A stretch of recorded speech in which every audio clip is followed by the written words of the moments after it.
Capital gains tax for non-residents on UK property is something that isn't in the headlines parts of the budget, but affects us here on the island.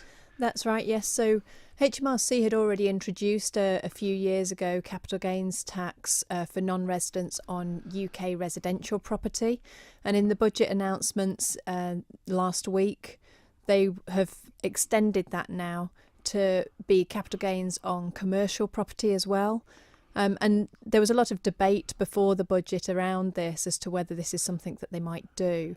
And it was felt that possibly with Brexit they might hold back a little bit so that they didn't create more uncertainty in the market. So it's quite interesting that they've gone ahead. Do you think that's come in maybe sooner than expected because of all the publicity that's been around offshore centres of late? There has been a lot of scrutiny from the media and political to be doing something. Absolutely. So, and you never quite know how long these things have been in the pipeline. It was during the Finance Act that was going through Parliament, the Finance Act number 2, which received royal assent in the last couple of weeks as well.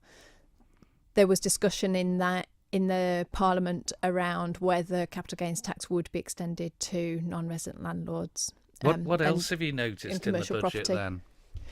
So there's more information coming out and more policies being produced for property.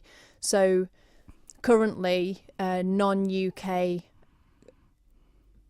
persons who hold UK property are subject to income tax, and the government in the UK has now said that UK property holding companies will be subject to corporation tax in future, and there's going to be a consultation on that, but that's due to come in, we think, from April 2020. And although they say there's a consultation, it's more how is this going to work, we think, rather than do we do it or not? Do we do it or not? So it's really to bring out the detail. So that's something to look at in the future. Now, corporation tax is more complex than income tax.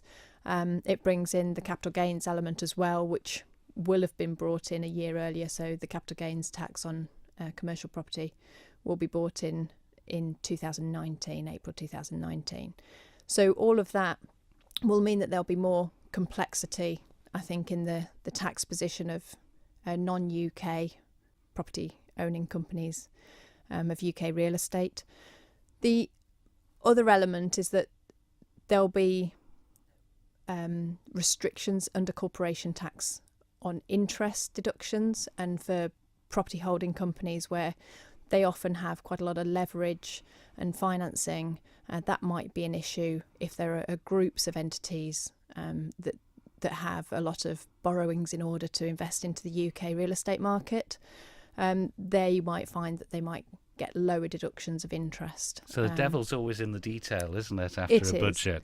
Yeah, and it also depends, circumstance by circumstance. There might be advantages to some businesses as a result of loss relief, which you wouldn't have got under income tax for companies, whereas under corporation tax, if it comes in the way that we would anticipate it would, with the corporation tax losses, in the same way as UK corporation tax losses could be used, then that actually might be advantageous to some groups of companies.